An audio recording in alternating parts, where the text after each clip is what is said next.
Cek, cek. Saya ada masalah ya, sebentar. Apakah screen-nya terlihat? Terlihat Ustaz. Ya. Mana kalian nggak terlihat?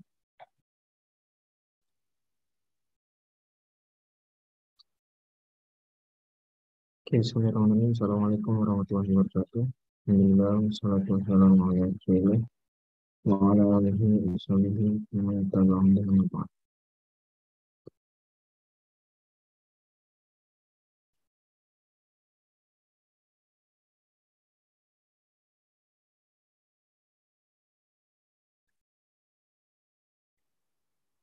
Oke, ini fase terakhir.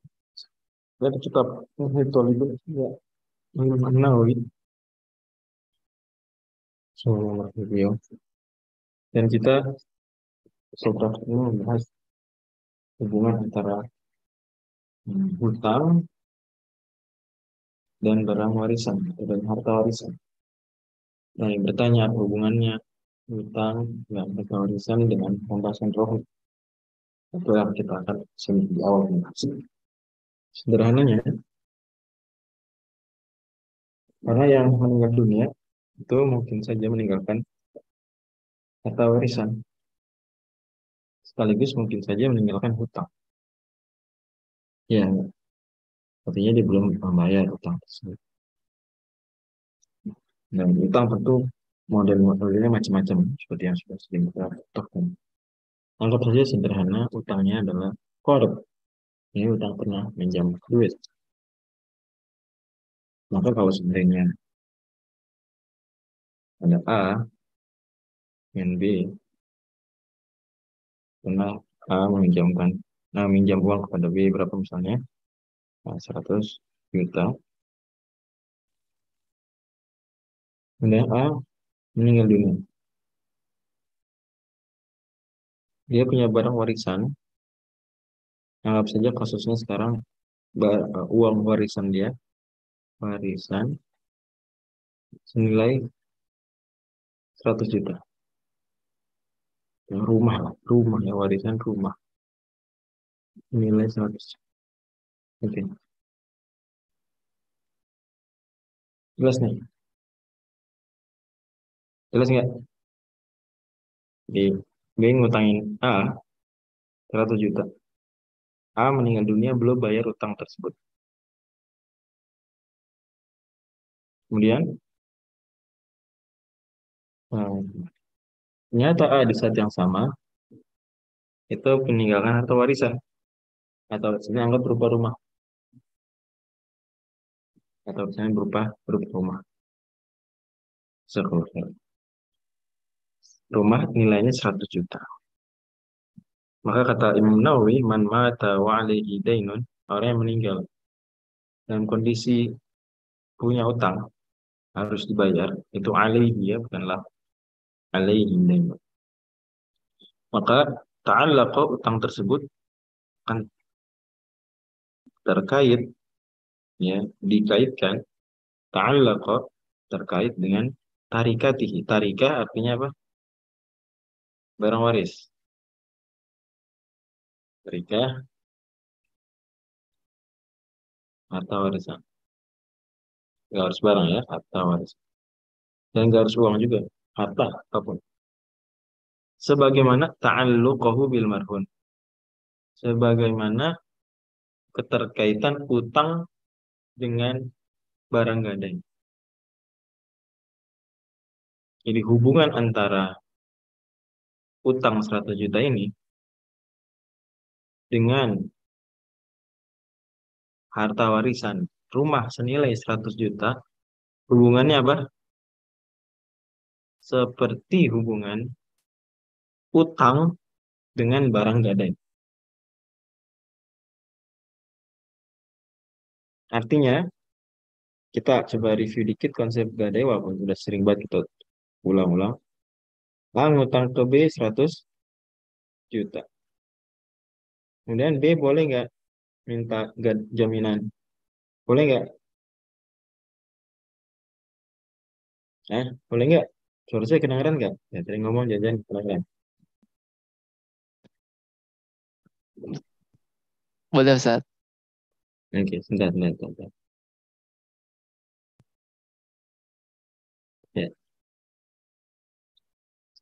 Maka A ya udah menjaminkan apa?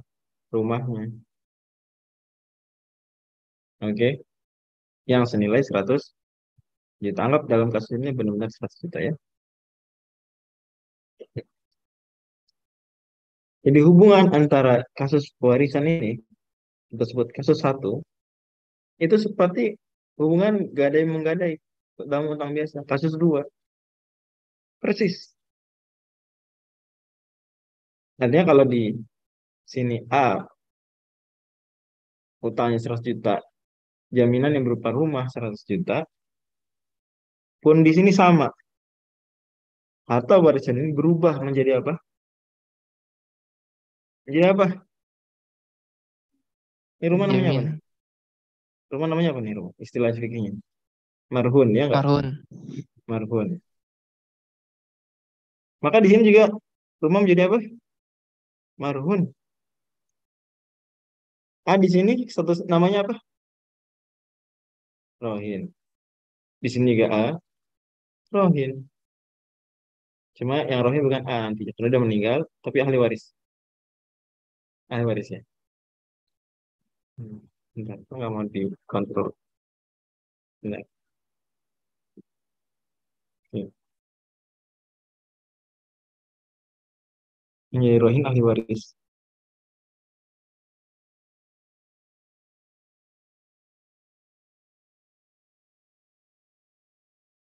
Kemudian, kalau di sini B, namanya apa B? Nur Tahin. Di sini juga B sama. Nur Tahin. Ini yang pernah ngutang 100 juta sebelum meninggal, itu Nur Tahin sekarang. Barang gadainya rumah. Agar lebih jelas lagi, saya terus.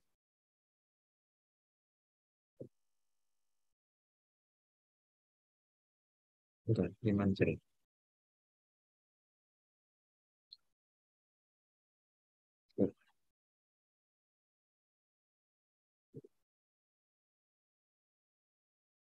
Nah, di sini kita ulang lagi. Ya, lanjut lagi, Mas. A sebagai Rohin, apakah masih memiliki rumah yang marhun ini? Rumah ini milik siapa? Rumah milik siapa? Saya tanya. Nah, ini nggak enak buat kalau chatnya seperti ini. Ini dot. Nah ya, chatnya mungkin saya pindahin ke sebelah bawah.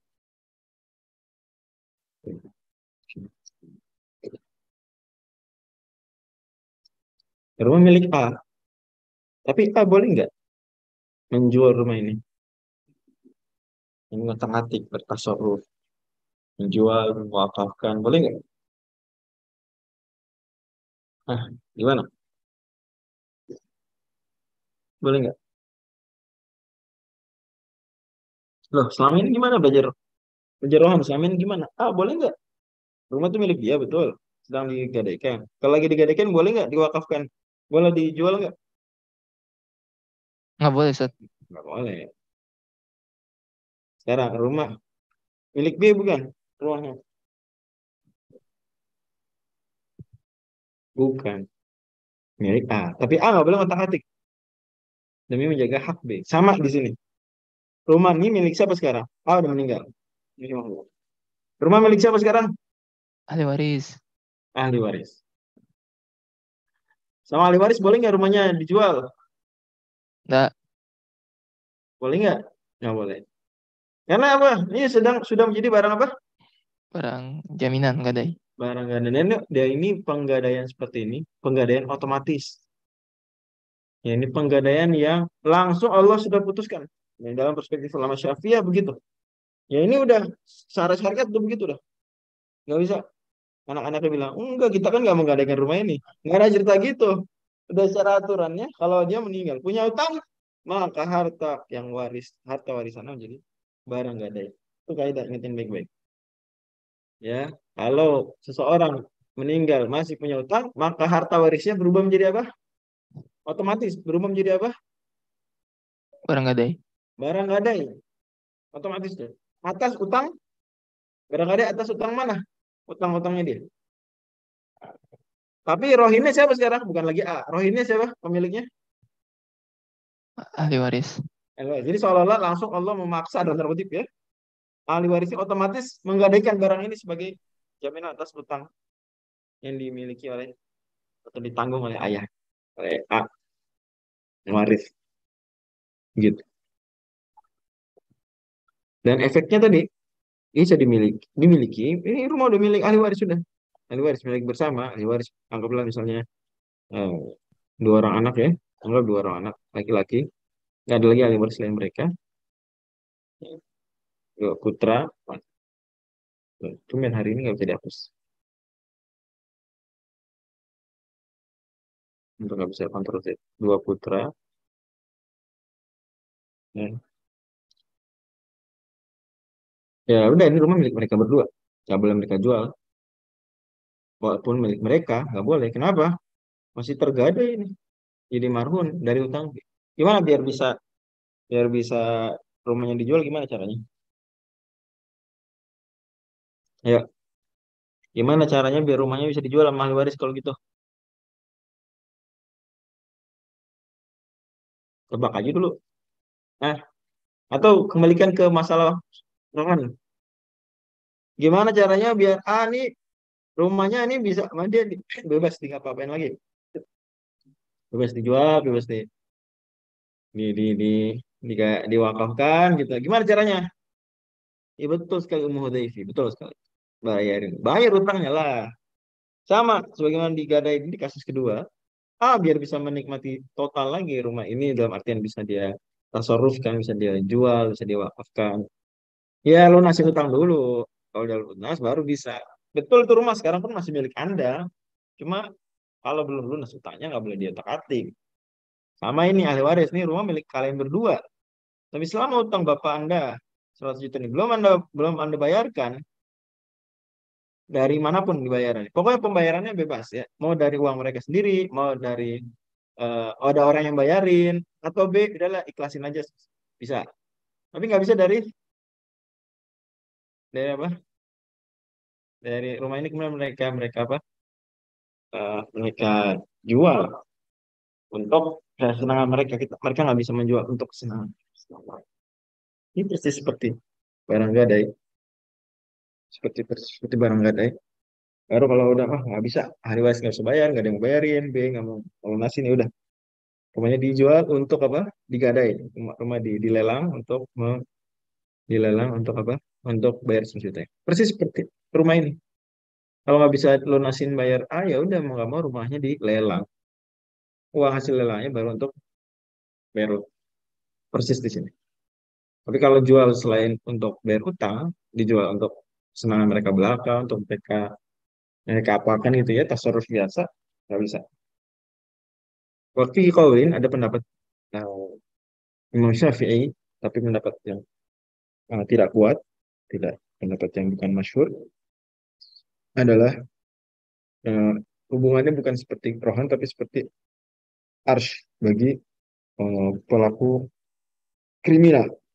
Kita pernah bahas ya bahwa uh, kalau seseorang misalnya punya budak, misalnya X ya, X punya budak X. Nah. X ini membunuh Y, membunuh Y. Maka ahli waris dari Y itu berhak untuk menuntut ya arsh atas si budak ini. Ya budaknya dijual atau budaknya pokoknya majikannya mesti nih tanggung jawab juga ikut. Ya tentu pada akhirnya yang kena efek si budak. Si budaknya dijual supaya melunasi diatnya, anggap diatnya sekian lah. Tapi pendapat ini meskipun mirip betul juga dengan gadai dari sisi X ini masih milik tuannya, tapi X nggak boleh dijual oleh si tuan. Udah kalau dia sudah melakukan kriminal, masih harus bayar diat atau dalam hal ini namanya ars. Maka tuannya nggak boleh menjual si budak ini. Nggak boleh diotak-atik. Kecuali untuk melunasi si arusnya itu, baru boleh. Cuma bedanya hubungan budak tadi X nggak boleh dijual oleh si tuan itu eh, tidak sampai level jazm dalam madzhab Syafi'i. Ini apakah X boleh dijual atau tidak oleh tuannya, sementara dia masih punya tanggung jawab bayar diat, bayar arsh. Soal nanti detail tentang arsh dan diat kita bahas di kitab Junaid, tapi saya yakin para hadirin sudah menyelesaikan matan Ghayatul Takrib setidaknya atau bahkan Fathul Mu'in juga. Nah, maka mengertilah hubungan hal tersebut. Di sini intinya X boleh tidak dijual oleh tuannya, pendapat madzhab Syafi'i yang azhar itu tidak boleh. Itu tidak boleh. Berarti mirip dong dengan masalah rohan, nggak boleh juga dijual. Ya tasarruf. Iya, betul mirip. Cuma bedanya, kalau hubungan dengan rohan itu, tidak boleh dijualnya barang rohan itu, jazm. Sepakat Syafi'i ya. Tapi kalau tidak boleh dijualnya budak X ini, azhar. Azhar. Hanya pendapat lebih kuat dari pendapat Imam Syafi'i. Makanya yang lebih dikuatkan Imam Nawawi dan ulama-ulama Syafi'i lainnya, udah, hukumnya sama seperti gadai. Agar levelnya jazman. Karena memang di sini juga jazman. Eh, dibandingkan yang adhar, dibandingkan ya, itu dia kenapa. Kalau sebenarnya nggak efek mau pakai marhun dimiripkan dengan gada, dimiripkan dengan budak, tapi tetap aja kalau dimiripkan dengan budak yang melakukan pidana itu al-har saja tidak boleh dijual. Lebih kuat saja masih ada qaul Imam Syafi'i yang membolehkan walaupun tidak masyhur atau walaupun tidak al-har.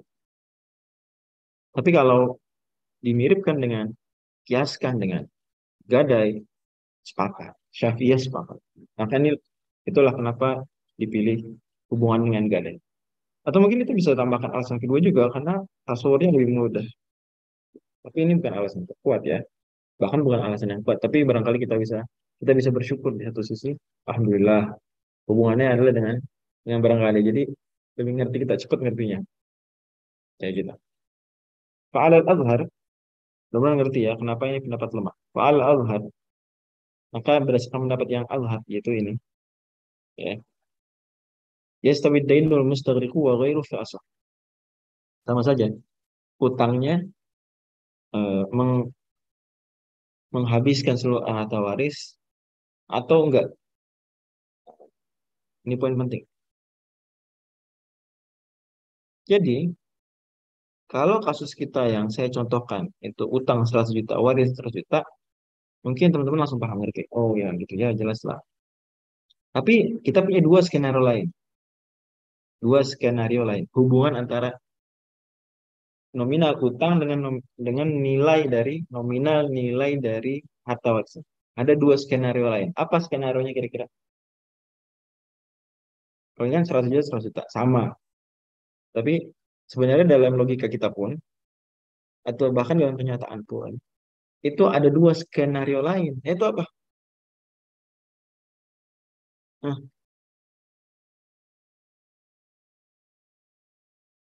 kok diem? Kang Zidan gimana nih? Apa skenario lainnya? Dua skenario lain. M- Beda harganya Sat. Ya, berarti gimana? Skenario lain itu. Yang pertama, kalau kita sebut skenario dua, utang Utang sama lebih besar waris. daripada Warisan harta waris. Nah, itu maksudnya. Skenario tiga, utang lebih sedikit. lebih sedikit Kecil. dari harta waris. Oke, kita bayangin dulu skenario ketiga ya. Ya, paling penting nih. Utang lebih kecil dari harta waris. Saya bersihin sebelah sebelah sini ya.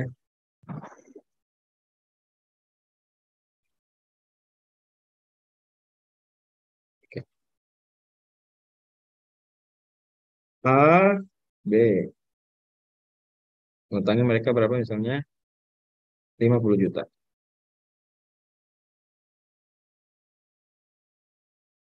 A meninggalkan warisan rumah. Harganya berapa? 100 juta. Berarti utang lebih kecil daripada harta waris, betul ya? Ya, Ustaz. Hmm. Maka sama saja, ya setahu sama saja. Menurut pendapat yang lebih benar, alasan. Mau utangnya sama atau lebih besar, sama dalam tiga skenario ini. Tetap aja rumah senilai 100 juta ini menjadi marhun barang gadai atas utang apa? 50 juta ini. Bisa nggak?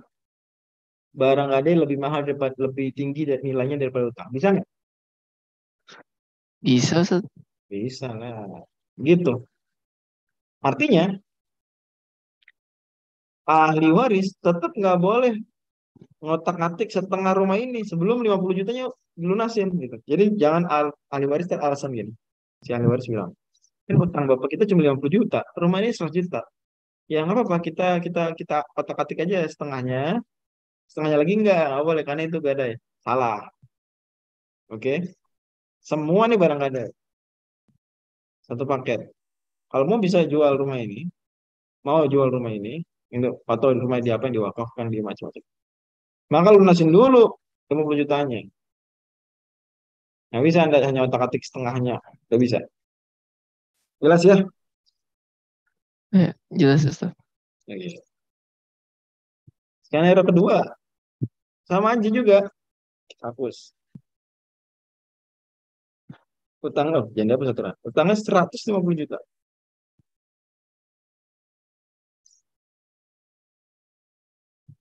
Gimana? Langsung rumah jadi marhum. Bisa nggak? B, minta, oh saya mau gak ada lagi deh, tambah-tambah. Ada ada barang gak ada lagi nggak? Masa utangnya saya 150, barang gak ada cuma 100. Bisa nggak B minta tambahan? Nggak bisa. Nggak bisa.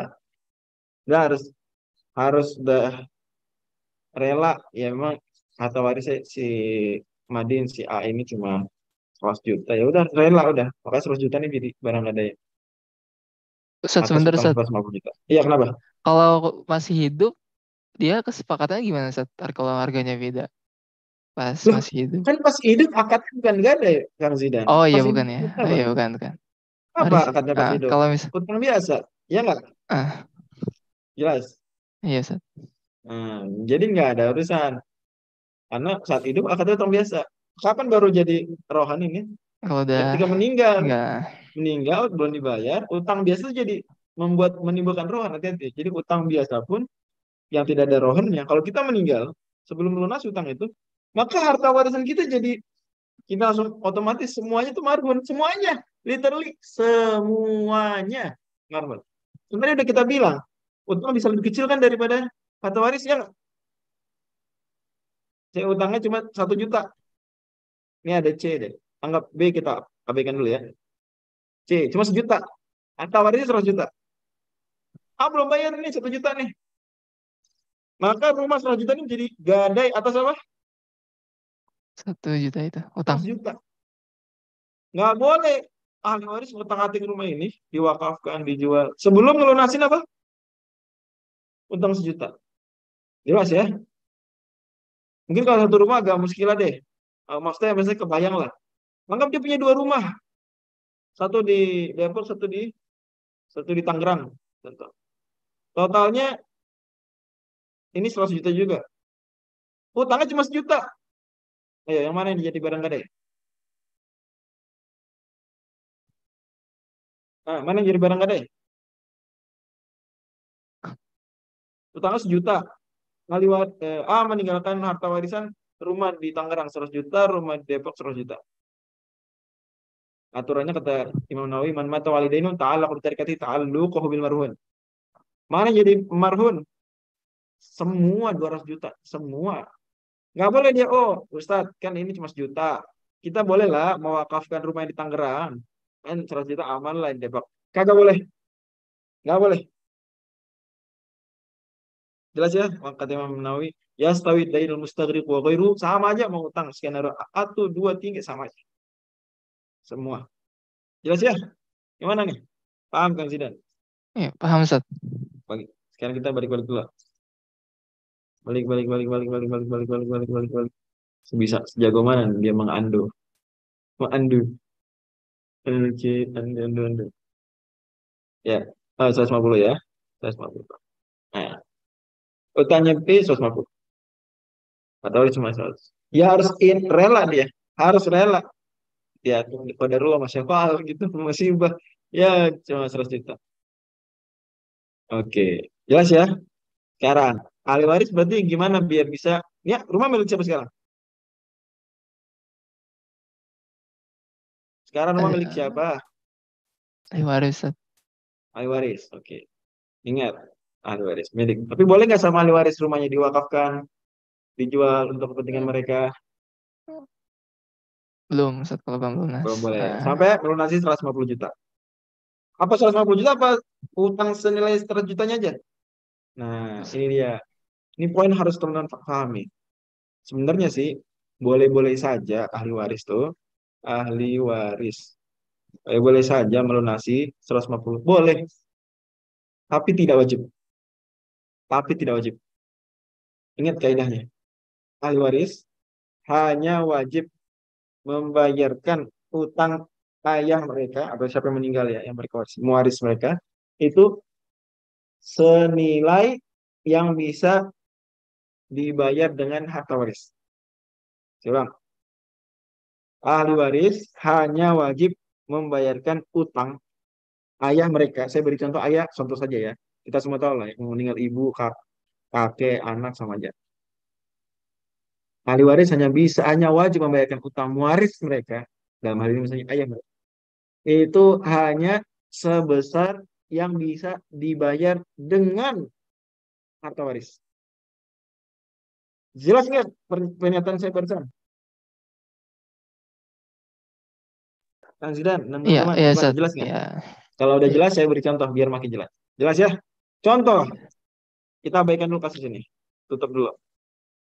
Kalau utang orang tua kita 200 juta. Harta warisnya, HW lah. Harta waris ini utang, Harta waris cuma 100 juta.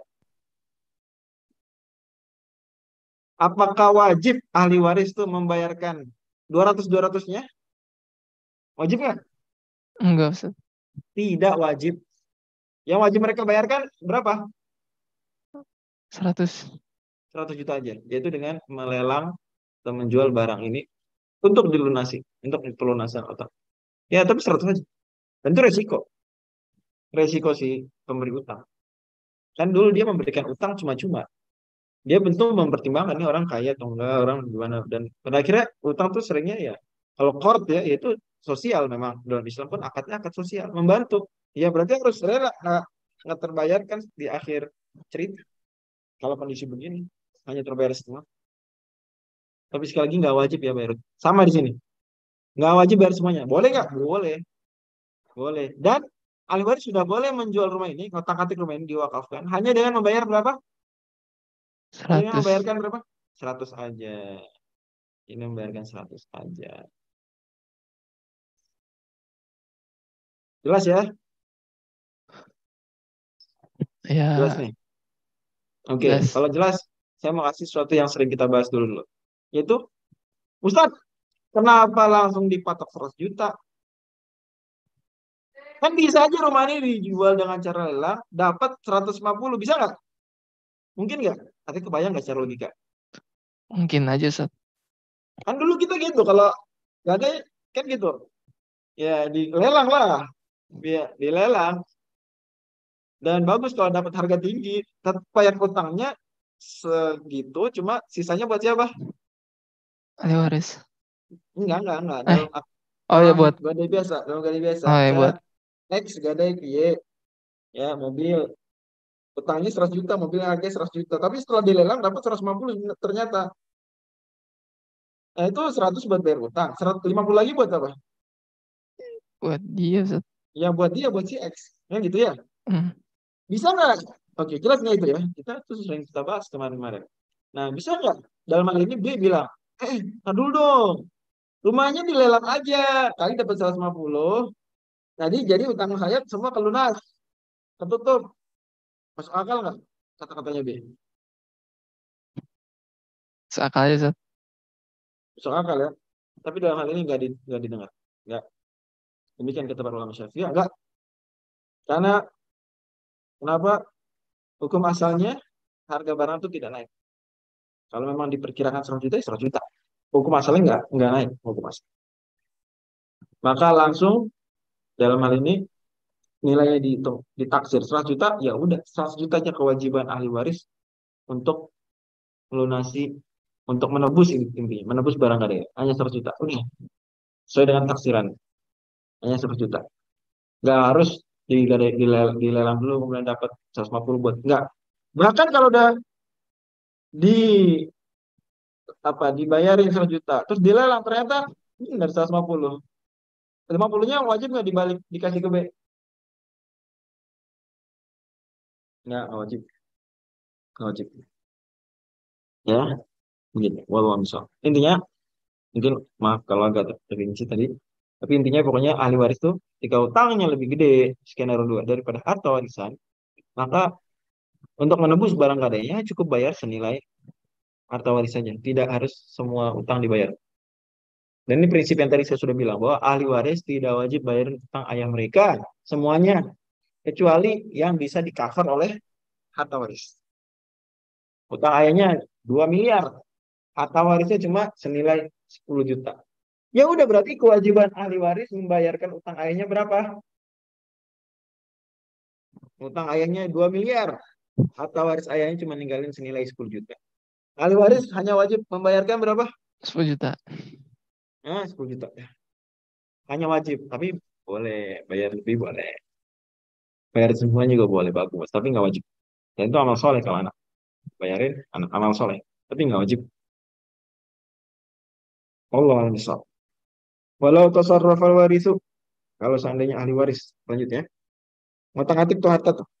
Kita bersihin-bersih dulu. Bersih-bersih dulu. Ya. Ini geser dikit. Walau tasarrufal warisu, kalau seandainya ahli waris ngotak-ngatik nah, rumahnya tuh diapain, bisa diwakafin sama dia, sama mereka. Ini bisa diwakafin.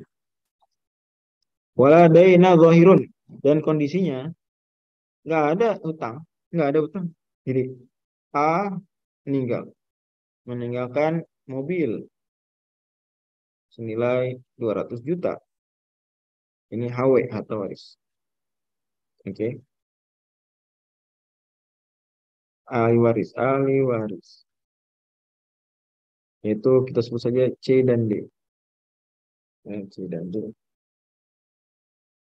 C dan D. Maaf. C dan D. Gak ada utang, ayahnya kelihatan gak ada utang. Ini udah dicek, cek nggak ada.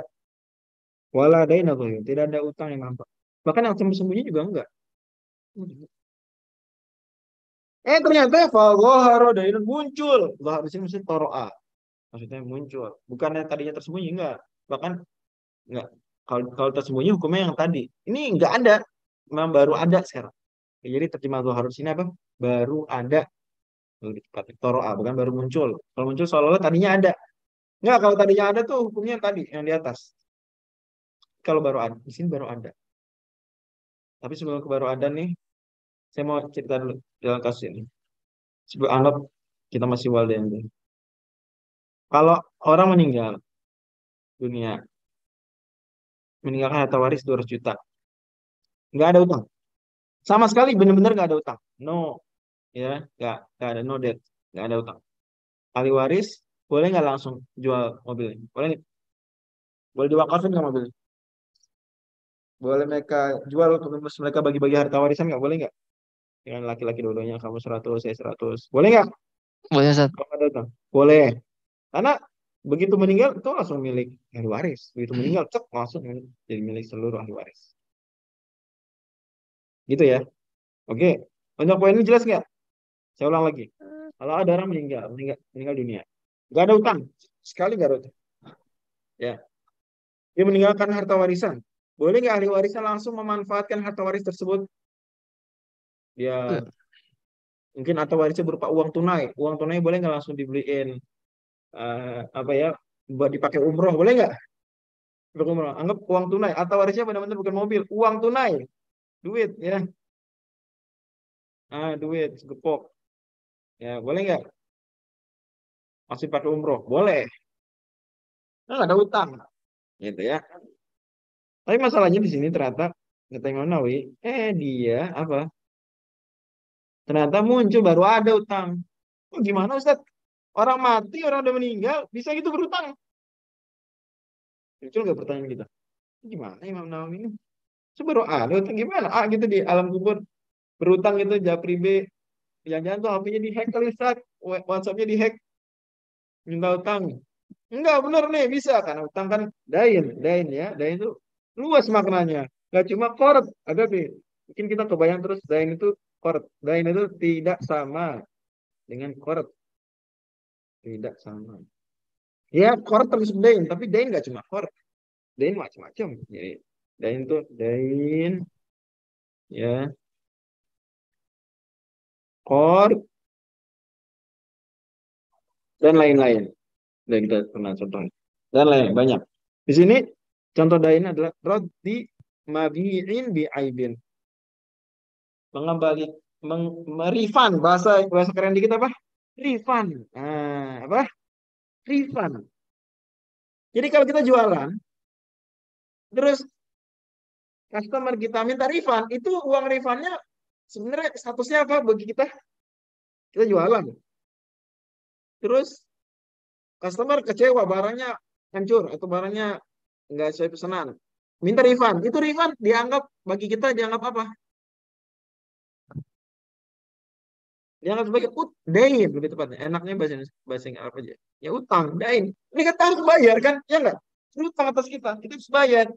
Dain. Walaupun kita nggak ngutang sama customer. Kita nggak japri customer. Customer minjem duit dong. Nggak gitu kan? Enggak. Itu utang, dain. Refund. Nah, di sini gitu. Ayahnya ditagih refund. Kan jadi baru muncul. Baru ada malah. Ya nggak? Hmm. Kenapa? Karena dulu itu pernah apa misalnya jualan. Karena jualan, anggap jualan apa ya, jualan HP gitu, HP. Kemudian yang beli adalah B, beli HP-nya senilai 10 juta, gitu, 10 juta. Eh, Sehari setelah transaksi, ayahnya meninggal. HP-nya baru nyampe rumah B. B buka HP-nya, lah, ini mah apa? Saya pesan apa, dikirim apa? Saya mau refund, dia klik di Bukalapak, refund gitu. Saya nggak tahu, saya belum pernah nyoba Bukalapak. Saya belum pernah nyoba refund di Bukalapak ya. Gimana gitu, teman-teman lebih tahu lah. Gitu. Ya, itu betul sekali Mas Riwan. Iya betul. Itu utang itu liabilities tuh. Enak nih kalau ada Mas Riwan dan atau teman-teman yang pakar ekonomi ya. B ini baru nyampe barangnya, A-nya udah meninggal. Refund. Berarti dianggap apa sekarang nih? Bagi A, utang. Ya enggak? Oke, nah itulah. Walau ternyata, tapi sebenarnya kemarin pas ayah baru meninggal, itu mobil udah dijual tuh. Udah dijual, udah bagi-bagi 100 juta, 100 juta. eh Dia udah umroh, cewek udah beli, udah apa ya, udah kuliah gitu pakai 100 juta. Aduh, gawat nih. Ternyata besokannya refund B, minta 10 juta.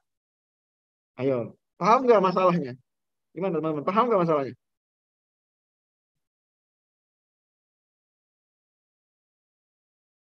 Kang Zidan paham nggak Kang Zidan? Masalahnya paham nggak?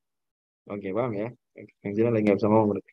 Nah, fal asahu, maka pendapat yang benar dari pendapat ulama Syafi'i lebih benar. Annahu bahwasanya la yatabayyanu fasadu tasarrufi, bahwa eh akad mereka menjual mobil ini tidak dianggap fasid, tidak dianggap tidak dianggap fasid. Langsung tidak dianggap fasid, enggak. Jadi enggak dibilang, "Wah, kalian nggak sah jual beli kemarin." Apa? Karena ini mobil kan jadi barang gadai atas utang saya 10 juta. Enggak langsung gitu.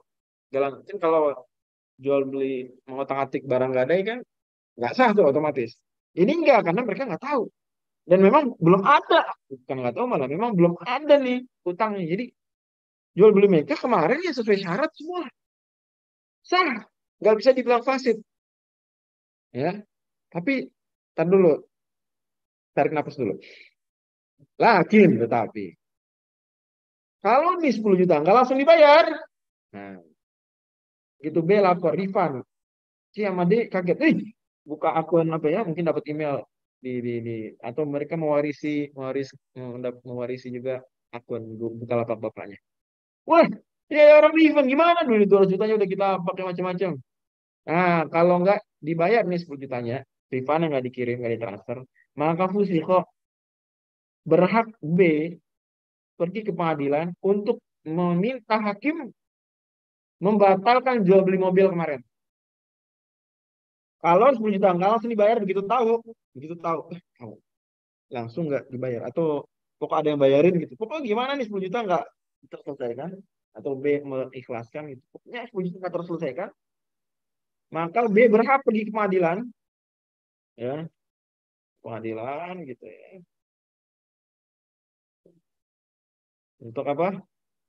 Minta supaya mau jual beli mobil yang kemarin tuh dibatalkan. Fusifok. Nih, fusifok. Jelas ya? Oh, misal. Iya, Mas Ani, Mas Riwan time, jawab pertanyaan dia jawab bagus pertanyaan. Dan mohon maaf nih mungkin sore ini kita agak banyak ya justru fikihnya karena edisi nanggung. Edisi nanggung dikit lagi selesai. Walau khilafah dan tidak ada perbedaan.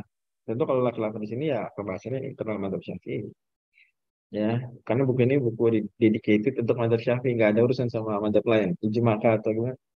Jadi kalau jika dibilang setelah ijma ya nggak masuk ya. Tidak ada perbedaan di antara ulama Syafi'i semua. Anna lil warithi bahwasanya ahli waris berhak apa imsak ainit tarikati wa qada ad-daini min malih. Nah, itu udah kita bahas tadi. Tidak di perbedaan bahwa ahli waris ini boleh bayar eh, uang apa namanya? Barang harta warisnya itu yang mereka tahan dan mereka bayarin utang orang tersebut. Ini dalam kasus-kasus yang tadi. Boleh mereka bayarin dari harta mereka sendiri, boleh. Tidak berbuat sahih dan bahasa yang benar bahwasanya ta'alluq ad-dain bitarikan, ta'alluq ad-dain bitarika, hubungan antara utang dengan harga waris, la yanal irs, tidak mencegah ke, ke kewarisan, tidak mencegah ke perpindahan. Irs di sini kewarisan ini A mewariskan harta ini kepada ahli waris, ya. Harta ini berpindah. Itu enggak. Kan kita udah bilang tadi bahwa dia meninggal langsung harta pindah ke ahli waris. Udah, enggak ada urusan sama utang.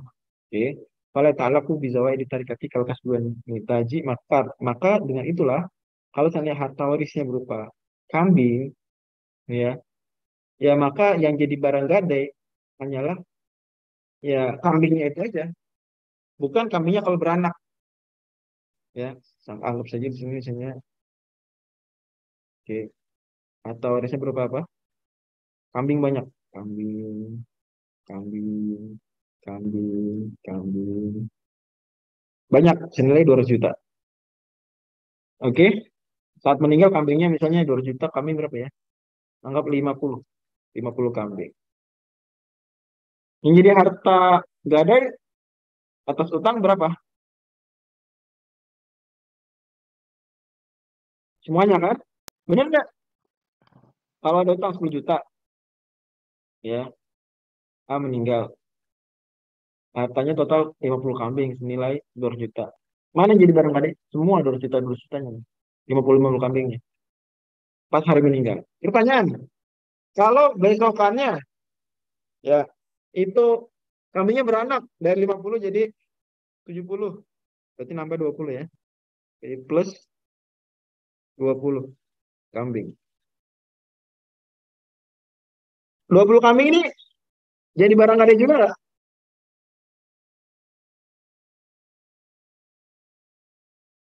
Ah, tidak. Enggak ya.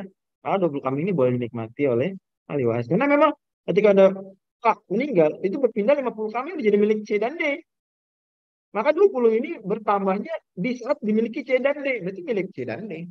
20 kambing. Bukan milik C. Saat meninggal, bukan. Dan tidak menjadi barang gadai. Oke, begitu. Allah misal. Itu dia.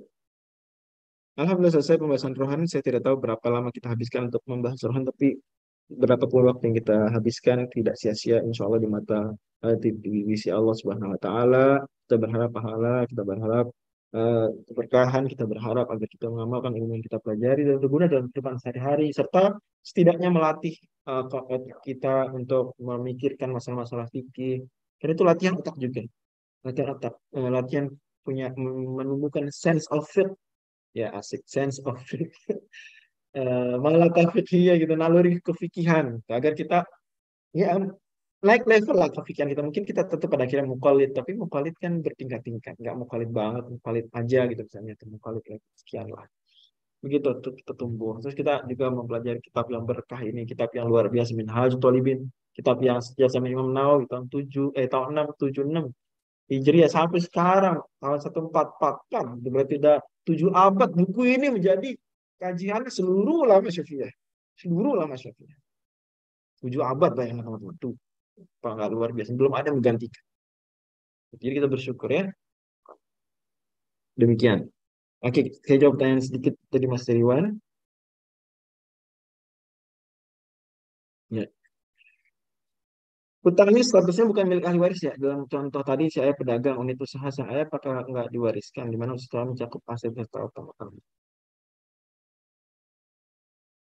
Oke, di sini unit usaha ya, unit usaha itu sudah pembahasan yang berbeda dari kasus kita. Kasus kita yang diwarisi hanya harta saja, hanya harta biasa. Dan harta biasa itu ya harta. Adapun usaha, maka itu istilah dalam fikih modernnya syakhsiyah i'tibariyah.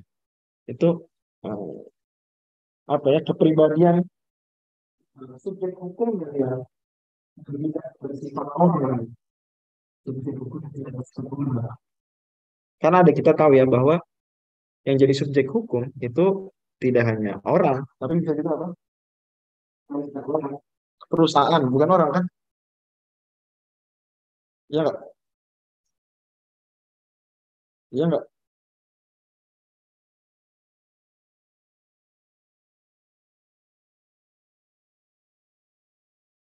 Gimana? Oh kan suaranya tadi agak hilang Ustaz. Oke, saya ulang. Ya, jadi yang jadi subjek hukum itu nggak harus orang kan? Bisa subjek hukum itu badan hukum, lembaga subjek hukum, saksi ya, tibariyah istilahnya. Kalau dalam fikih, ya, oke, perusahaan, Iya. organisasi. Nah, itu makanya bahasannya jadi beda dan tidak sedang jadi bahasan kita. Jadi pertanyaan Mas Riwan itu tidak relate langsung dengan pembahasan kita. Itu turunan dari turunan pembahasan kita, bukan pembahasan kita banget. Itu ya. Namanya sudah difahami. Allah bisa. Pun pada akhirnya Mas Riwan penting diingat eh, ketika perusahaan pilot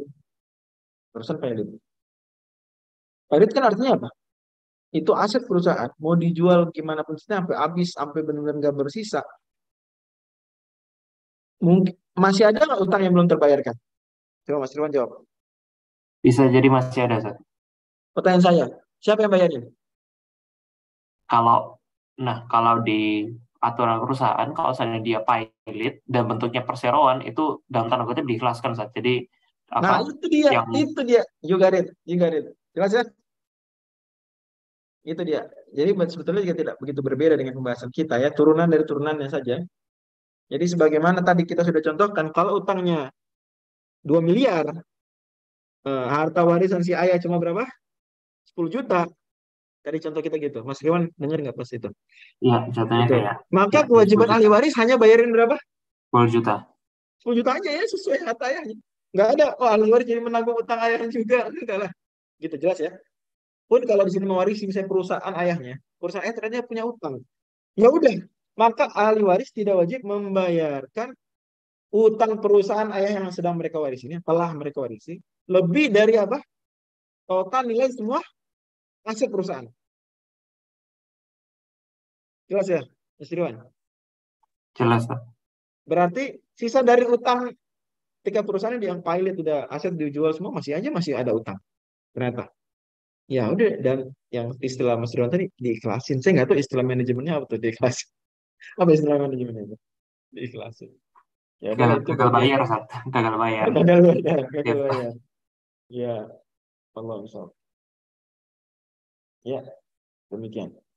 Saya pikir cukup, dan insya Allah kita di pekan depan justru membahas taflis ya, pemailitan justru ya. Insya Allah sangat relate dengan topik kita. Oh, betul sekali, benar sekali Mas Ridwan. Memang sebelum ngasih utangan ya harus cerdas berhitung ya, harus cerdas berhitung. Dan soal pekan depan bahas taflis ya, pemailitan. Jadi sangat relate dengan bahasan kita barusan. Dan memang ini keindahan buku-buku fikih para ulama, lebih-lebih histologi, pembahasannya sangat logis ya. Pembahasannya sangat logis. Habis ini bahas ini, habis ini bahas ini itu nggak main-main. Apalagi Imam Nawawi juga bukan orang pertama yang menulis buku fikih. Buku Min Histologi ini sudah dari ratusan buku fikih di kompres gitu ya. Diambil ekstraknya lintas abad. Imam Syafi'i wafat di permulaan abad ketiga, ya, 204 Hijriah wafat, sampai zaman Imam Nawawi 676, berarti sekitar ya let's say 4 abad lah, atau 5 abad, 4 abad, anggap kita ambil angka kecil 4 abad. Ini buku hasil ya apa ya, timbunan dan simpulan dari buku-buku fikih 4 abad ya, itu kualitasnya luar biasa, susunannya sudah sangat logis. Kalau ada kekurangan dari buku-buku fikih sebelumnya maka sudah diatasi di buku Minhaj. Jadi saya tidak bilang Minhaj sempurna, cuma yang sempurnanya aku cari. Tapi pada akhirnya sangat kokoh, sangat kuat ya. Dan cukuplah satu buku disebut keren banget, banget keren ketika ya hal-hal yang kurang idealnya itu hanya sedikit. Wallahu a'lam. Kita break mungkin semenit saja, selanjutnya setelah itu kita lanjut tentang tadabbur ya. Maksudnya. Ya baik, Ustaz. Jazakumullah khairan. Kita jeda 1 menit, insya Allah.